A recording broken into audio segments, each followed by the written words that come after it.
Hey everybody, hope and pray that you're doing well today as we come to our word from the word. And today that word is sustaining. Sustaining. Now I wasn't sure if we are gonna be able to do it, but we're gonna wrap up Ezekiel today. So the rest of Ezekiel, picking up from the rest of chapter 43 all the way through chapter 48, verse 35. We're going to actually read that last half of the last verse in just a few minutes.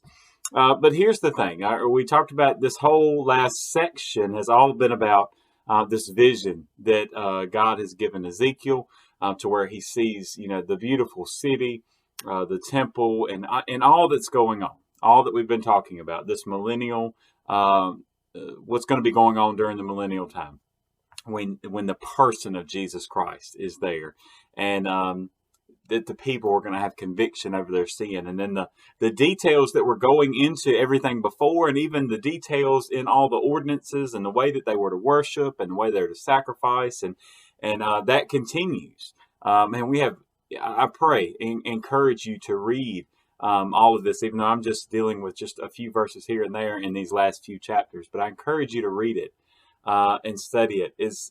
You have details about the altar, you have details about sacrifices and the priest duties, the prince duties, the offerings that they were to be giving, who would be admitted into the temple, the distribution of the land, and the way where everybody was going to be, each tribe of Israel, where they were going to end up.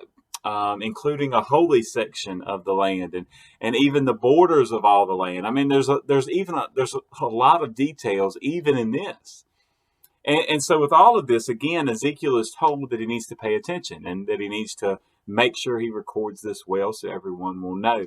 But remember, this will be during the millennial time. And just a little side note, and even in my first reading and really thinking about this, you think, well, wait a minute, why do they need sacrifices if Jesus already died? And there's a lot of things in Scripture that maybe we don't completely understand at times. But I did read one application of this to think about the fact of how we observe even the Lord's Supper, that we do communion, and that Jesus has already paid, right? He said, do this in remembrance of me. So similarly, that could be the same way as giving sacrifices for the Jewish people. So I kind of lean towards that interpretation of why these sacrifices would be needed, that it would still be a way that they were recalling their relationship with Jesus. But like I said, that's kind of a side note to everything else that's going on, as he's describing in such detail what is happening in the millennial kingdom and in the temple and all the people around. And remember, this is going to be the whole mountaintop is holy, as we talked about yesterday. But I want to actually read two parts. The first passage I want to read to you is in chapter 47, and it's this view that he has in the first part of chapter 47, a view that Ezekiel has of water coming out of basically what would be the Holy of Holies, that part of the temple, and he sees this water kind of dripping out, and then so then the messenger his guide throughout this vision takes him outside, and towards the east he sees this going to the east, and he goes like a third of a mile at a time until he ends up almost a mile and a half out, and he's gone from it being just ankle deep to knee deep to waist deep to so deep that you would have to swim, that you couldn't walk. And this is all originating there in the temple. And while he sees a physical water, a physical river, it's some symbolic things there too that we can see. But I do want to read part of this first, and then we'll jump into a little bit of the explanation of that, and then jump to the last chapter. So Ezekiel 47 in verse 6, this is after he's seen it, the water, and gone out and seen how deep it is. In verse 6, he said to me, "Son of man, have you seen this?" Then he brought me and returned me to the bank of the river. When I returned, there along the bank of the river were very many trees on one side and the other. Then he said to me, "This water flows toward the eastern region. goes down into the valley and enters the sea. When it reaches the sea, its waters are healed. And it shall be that every living thing that moves, wherever the rivers go, will live. There will be a great multitude of fish because these waters go there, for they will be healed, and everything will live wherever the river goes. Now, here's the thing. This is how we get to our word sustaining today. Because not just this river is a physical river that is bringing life. But one of the things is it runs down to the Dead Sea. And the Dead Sea, because of all the very high amount of minerals and things in it, it has no life. That's why it's called the Dead Sea. But at this time, that the waters that are going to flow in are going to heal it. And all the waters except for the swampy areas are going to be free of salt. There's going to be life-giving water, life-sustaining nourishment. And not just for there, but all the trees along the river that are going to produce fruit monthly. This is going to continue to sustain the people. See, it's this great symbolic picture, just like the physical river that is described in the Garden of Eden in Genesis chapter 2, and just like the river that is described in the New Jerusalem in Revelation 22. Just to think about is these literal rivers, just like this one in Ezekiel, these are different rivers, different visions. And to think about this, that as he sees this, it is life-sustaining, life-giving water. And it's just, spiritually speaking, just how Christ is for us. He is the giver of life. He is the sustainer of life. He is sustaining you and I even now in everything. And see, just like the Dead Sea would no longer be dead, anyone that welcomes in the life-giving water of Jesus will never be dead again. Oh yeah, you might die a physical death, but never be spiritually dead again. And it's that picture that we see that he's going to be sustaining us. He's going to be sustaining specifically in the context of what we're talking about, sustaining the people of Israel, sustaining his promised people in their promised land. And just to think about that, why? Here's the question. You say, well, why will life be sustained? Well, that takes us to the very end of the book, very end of Ezekiel. And I just want to read the last half of verse 35. And God's word says this, says, and the name of the city from that day shall be, the Lord is there.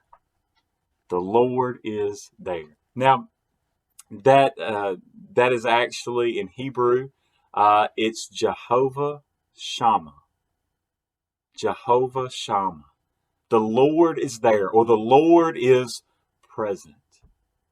And see, that's why in everything that's been going on throughout, let's just look back just for a moment, just to think about everything from the first vision that Ezekiel had of that wonderful chariot of God and how he moved to and fro so effortlessly, and that all of the angels did exactly what he had designed them to do and what they were told to do. They did it all in unison. That everything happened according to his plan because he was there, that he was present. But even as we talk about the presence that will come in the millennial time, look at the presence of God that Ezekiel saw leave the temple. The glory of God departed. And how he comes back. We talked about the holiness there in the temple and the whole mountaintop because the Lord is there. And that's why life will be sustained because the Lord is there. And the same that we talked about for the church and for all believers, that one day when we find ourselves in heaven, that the reason it's heaven is because the Lord is there. So with all of that, and thinking back that the problem that the Israelites had was because they had welcomed in everybody else and they were pushing the Lord out. And so the Lord wasn't welcome. But see, in the millennial reign, he said that they would be his people and he would be their God. He was going to give them a new heart, right? Because the one that would be done with sin, the abomination of sin. They would quit defiling the temple and quit disgracing the name of God. And he would stay and he would sustain, just like he does for you and I today. If we'll just turn our lives over to him completely, he'll sustain us. So my question for you today, and if it has to be just a question as we look back over all of Ezekiel, to say how many times we read, even together, or made mention that Ezekiel was told so that they will know that the Lord is God, right? So that God says, so that they will know that I am the Lord. And all these things that continue to point to him.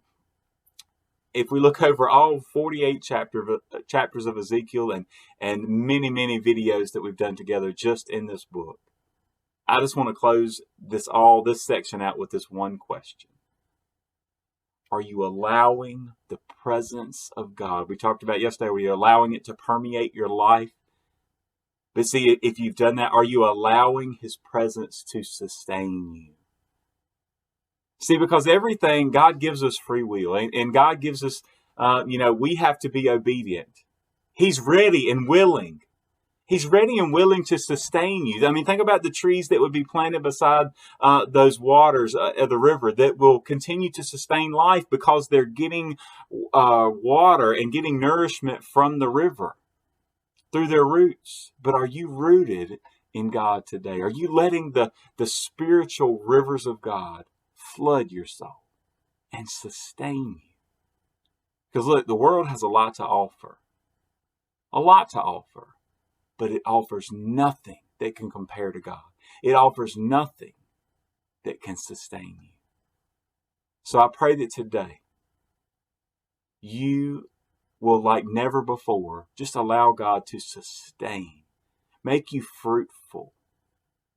Right? The way that he calls us to be spiritual, that we would be fruitful, that would be bringing people to saving knowledge of Jesus, that we'd be growing in our own spiritual walk, that we'd be growing in our time with him, increasing in our prayer, strengthening our faith, doing all the things that he's called us to do, but all not under our power, but under his power alone.